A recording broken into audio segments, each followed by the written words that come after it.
हमारे साथ हैं बीजेपी विधायक अनंत ओझा जी और आज इन्होंने एक बहुत ही महत्वपूर्ण मुद्दा उठाया है जो कि निषाद वंशी चाय जाति को जनजाति का दर्जा दिए जाने का और सदन में ये कहा गया है कि इसको केंद्र सरकार के पास भेजा जाएगा। कितनी बड़ी सफलता मानते हैं और कितना महत्वपूर्ण होगा ये फैसला? नहीं, हम तो मानते हैं कि उस क्षेत्र की जनता ने खास करके उस समाज विशेष के लोगों का महत्वपूर्ण योगदान रहा है और इसीलिए पिछले सत्र में ही हमने चाई सहित निषाद वंशी समाज विशेष करके चाई, गोढ़ी, मल्लाह, बींद, नमोशूद्र, केवट ऐसी जो जातियां हैं उस क्षेत्र में ही सहित झारखंड के लगभग गढ़वा पलामू प्रमंडल में विशेष रूप से है। तो ये जो जातियां निवास करती है इन जातियों को समाज में भी उसको बराबरी का अधिकार मिले, वह भी आगे बढ़ करके अपने समाज को खड़ा करे। इसको हमने पिछला सत्र में एसटी का दर्जा उन्हें मिले, इसको लेकर के सदन में लगातार आवाज़ उठाया और पूर्ववर्ती रघुवर दास जी की सरकार के नेतृत्व की सरकार ने इन्होंने कहा था कि डॉक्टर रामदयाल मुंडा जनजाति शोध संस्थान के माध्यम से हम इसकी जांच करा लेते हैं।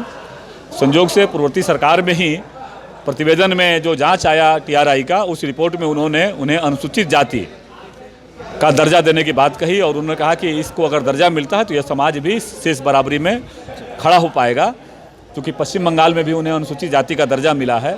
तो अभी सदन के माध्यम से ध्यानाकर्षण के माध्यम से हमने ये सवाल उठाया था, जिस पर सदन में माननीय संसदीय कार्य मंत्री जी ने कहा है कि हम इसको भारत सरकार की ओर भेज रहे हैं, उसको अनुसूचित जाति का दर्जा देने के लिए। क्योंकि जो प्रावधान है सरकार ने उत्तर में दिया है कि 1950 अनुसूचित जाति अधिनियम की धारा का उल्लेख है उसमें, और कहा गया है कि इसको भारत सरकार के माध्यम से ही उन्हें पहचान मिलता है, तो भारत सरकार में हम लोग भेजने का काम करेंगे। इसके अलावा भी जो डीवीसी का जो मुद्दा आया उसमें केंद्र और राज्य के बीच जो तकरार जो चल रही है भूटान को लेकर या अन्य मुद्दों को लेकर, मुख्यमंत्री ने आप लोगों से भी सहयोग मांगा है। नहीं, निश्चित रूप से भारतीय जनता पार्टी झारखंड हित के बारे में जो भी विषय आता है उसमें भारतीय जनता पार्टी सदैव खड़ा रहती है, क्योंकि हमारे लिए राज्य की 3.25 करोड़ जनता सर्वोपरि है।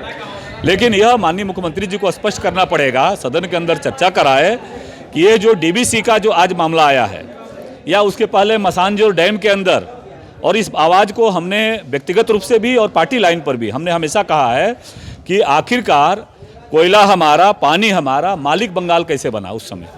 तो कांग्रेस ने इस राज्य के साथ जो धोखा दिया है, कांग्रेस ने झारखंड के 3.25 करोड़ लोगों के साथ जो समझौते किए हैं, ये समझौते सार्वजनिक होना चाहिए और उसमें स्पष्ट होना चाहिए। आज हम सब माननीय प्रधानमंत्री नरेंद्र भाई मोदी जी को सौभाग्य को बधाई देते हैं, धन्यवाद देते हैं। लेकिन अनंत जी, मैं मान रहा हूँ आपकी बात, चाहता हूँ आपके माध्यम से कि माननीय प्रधानमंत्री नरेंद्र भाई मोदी जी ने ये जो डीएमएफटी फंड बनाया, जो राज्य की हिस्सेदारी होती थी, जो वास्तविक हिस्सेदारी होती थी, आज उन्होंने डीएमएफटी के माध्यम से रॉयल्टी में जो अधिकार होता था, इस अधिकार को देने का काम किया है।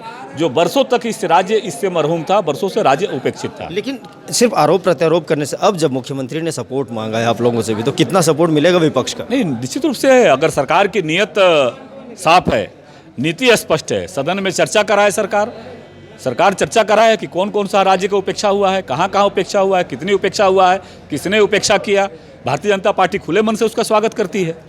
चलिए, बहुत बहुत धन्यवाद। तो ये थे अनंत ओझा। इनका मानना है कि अगर मुख्यमंत्री किसी भी मुद्दे पर अगर विपक्ष से सहयोग मांगेंगे तो वो देने के लिए तैयार है। सहयोगी कौशल के साथ नीलय सिंह, लाइव लगातार रांची। न्यूज अपडेट के लिए आप हमारे चैनल को सब्सक्राइब करें। आप हमें फेसबुक और इंस्टाग्राम पर भी फॉलो कर सकते हैं। बने रहे लगातार .in के साथ।